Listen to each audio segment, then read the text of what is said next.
రాయలసీమకు టీడీపీ వైసీపీలు పట్టిన రాహుకేతువులని, ఈ రెండు పార్టీలు ప్రాంత అభివృద్ధిని నిర్లక్ష్యం చేశాయని కాంగ్రెస్ సీనియర్ నేత డాక్టర్ నర్రెడ్డి తులసిరెడ్డి విమర్శించారు. టీడీపీ అధినేత చంద్రబాబు నాయుడు, వైసీపీ అధ్యక్షుడు జగన్మోహన్ రెడ్డి ఇద్దరు రాయలసీమ ద్రోహులేనని ఆయన ఆరోపించారు. దశాబ్దాలుగా అధికారంలో ఉన్నప్పటికీ రాయలసీమకు తగిన ప్రాధాన్యం, నీటి ప్రాజెక్టులు, పరిశ్రమలు తీసుకురావడంలో విఫలమయ్యాయని పేర్కొన్నారు. రాయలసీమను తాను ఏదో ఉద్ధరించినట్లు చంద్రబాబు నాయుడు గొప్పలు చెప్పుకోవడం ఇది చాలా హాస్యాస్పదంగా ఉంది, చాలా విడ్డూరంగా ఉంది. ఒక మాటలో చెప్పాలంటే రాయలసీమకు బీజేపీ ఒక శనిగ్రహం, తెలుగుదేశం పార్టీ, వైకాపా పార్టీలు రాహుకేతువులు. అటు చంద్రబాబు నాయుడు, ఇటు జగన్మోహన్ రెడ్డి ఇద్దరు కూడా రాయలసీమకు తీరని ద్రోహం చేశారు. వీళ్ళ పాలనలో రాయలసీమకు నవ మోసాలు జరిగాయి. శ్రీబాగ్ ఉడంబడిక ప్రకారము అటు హైకోర్టు కానీ రాజధాని కానీ ఈ రెండింటిలో ఒకదానిని రాయలసీమలో ఏర్పాటు చేయాలి. కానీ వీళ్ళ హయాంలో చంద్రబాబు నాయుడు ముఖ్యమంత్రిగా, జగన్మోహన్ రెడ్డి అపోజిషనరీగా ఉన్న వీళ్ళ కాలంలోనే అటు హైకోర్టు రాలేదు, ఇటు రాజధాని రాలేదు రాయలసీమకు. అక్కడనే పూర్తి అన్యాయం జరిగింది రాయలసీమకు వీళ్ళ హయాంలో.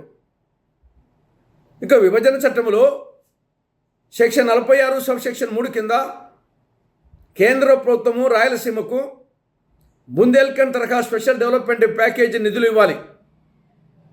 కేంద్రము ఇవ్వలేదు, వీళ్ళు తెప్పలేదు. ఇద్దరు అటర్ ఫెయిల్యూర్, చంద్రబాబు నాయుడు, జగన్మోహన్ రెడ్డి. ఇక మూడవది, విభజన చట్టం ప్రకారము 13వ షెడ్యూల్ ప్రకారము కడప జిల్లాలో steel authority of India limited ఆధ్వర్యంలో ఇంటిగ్రేటెడ్ స్టీల్ ప్లాంట్ ఏర్పాటు కావాలి. అతిగతి లేదు, 12 ఏళ్ళు అయింది. ఇక నాలుగవది, మన్మోహన్ సింగ్ ప్రధానమంత్రిగా ఉన్నప్పుడు కాంగ్రెస్ పాలనలో, యూపీఏ పాలనలో శ్రీకాళహస్తి దగ్గర మన్నవరం విద్యుత్ పరికరాల ప్రాజెక్టు ప్రారంభించడం జరిగింది. కేంద్రంలో నరేంద్ర మోడీ ప్రధానమంత్రి అయిన తర్వాత, రాష్ట్రంలో వీళ్ళు చంద్రబాబు నాయుడు ముఖ్యమంత్రి అయిన తర్వాత ఈ ప్రాజెక్టును క్లోజ్ చేయడం జరిగింది. ఆ విధంగా రాయలసీమకు అన్యాయం జరిగింది. ఐదవది, విభజన చట్టంలో దుగరాజపట్నం దగ్గర మేజర్ ఓడదేవు నిర్మించాలి. ఇప్పటి వరకు అడ్రస్ లేదు. ఆరవది, రాయలసీమ సమగ్రాభివృద్ధిని దృష్టిలో పెట్టుకొని 2008-9 రైల్వే బడ్జెట్లో ఆనాటి కాంగ్రెస్ ప్రభుత్వం కడప, పెళ్లిమర్రి, రాయచోటి, మదనపల్లి, బెంగళూరు నూతన రైల్వే మార్గాన్ని మంజూరు చేసి కడప నుండి పెళ్లిమర్రి వరకు పూర్తి చేయడం జరిగింది. ఈ ప్రభుత్వాలు వచ్చిన తర్వాత పనులు నిలిచిపోయినాయి. ఆ విధంగా రాయలసీమకు తీరని ద్రోహం చేశారు అటు బీజేపీ, ఇటు టీడీపీ, ఇటు వైకాపా. ఏడవది, కృష్ణానది యాజమాన్య బోర్డు కార్యాలయాన్ని ఇప్పటి వరకు తెలంగాణ నుండి రాష్ట్రానికి తీసుకురాలేదు. అది వాస్తవంగా కృష్ణానది మీద ప్రాజెక్టులన్నీ శ్రీశైలం ఆధారంగా ఉన్నాయి కాబట్టి శ్రీశైలంకు సమీపంలో దాన్ని ఏర్పాటు చేయాలి. చంద్రబాబు నాయుడు ఏమో విజయవాడలో పెట్టమంటాడు, జగన్మోహన్ రెడ్డి ఏమో విశాఖపట్నంలో పెట్టమంటాడు. సరే, ఆడికి రాలేదు, ఈడికి రాలేదు.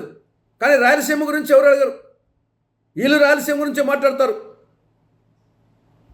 ఇక సాగునీటి ప్రాజెక్టులు, రాయలసీమకు తెలుగంగ, గాలేరు నగిరి, హంద్రీనీవా, వెలిగొండ ఇవి గుండెకాయ లాంటి సాగునీటి ప్రాజెక్టులు.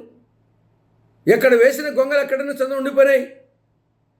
కాంగ్రెస్ హయాంలో అయిన పనులు తప్ప వీళ్ళు చేసింది ఏమీ లేదు. ఇక చివరిగా ఎగువ రాష్ట్రాలైన కర్ణాటక ఆల్మట్టి ప్రాజెక్టు కడతా ఉంది, ఎత్తు పెంచుతూ ఉంది. తెలంగాణలో పాలమూరు, రంగారెడ్డి, డిండి ఎత్తిపోతల పథకాలు అక్రమ ప్రాజెక్టులు వాళ్ళు నిర్మిస్తూ ఉన్నారు. అటు ఆల్మట్టి పూర్తి అయిపోయి ఇటు పాలమూరు, రంగారెడ్డి, డిండి అయిపోతే మొత్తం రాయలసీమ ప్రాజెక్టులు తెలుగంగ, గాలేరు నగరి, హంద్రీనీవా, వెలిగొండ ఇవి నిరుపయోగం అవుతాయి. మొత్తం రాయలసీమలో ఒక ఎకరా కూడా నీరు లభించదు. ఇంత అన్యాయం జరుగుతూ ఉంటే పట్టించుకోలేదు. వీళ్ళు వచ్చేసి ఏదో రాయలసీమను వచ్చేసి బ్రహ్మాండంగా అభివృద్ధి చేసినట్టు రాయలసీమను రాయలసీమ చేస్తాడంట. కానీ చాలా విచిత్రంగా ఉంది. నిజంగా రాయలసీమ మీద అభిమానం ఉంటే నేను ముందు చెప్పినటువంటి ఈ 9 సమస్యలను పరిష్కరించండి, తర్వాత మాట్లాడే రాయలసీమ గురించి.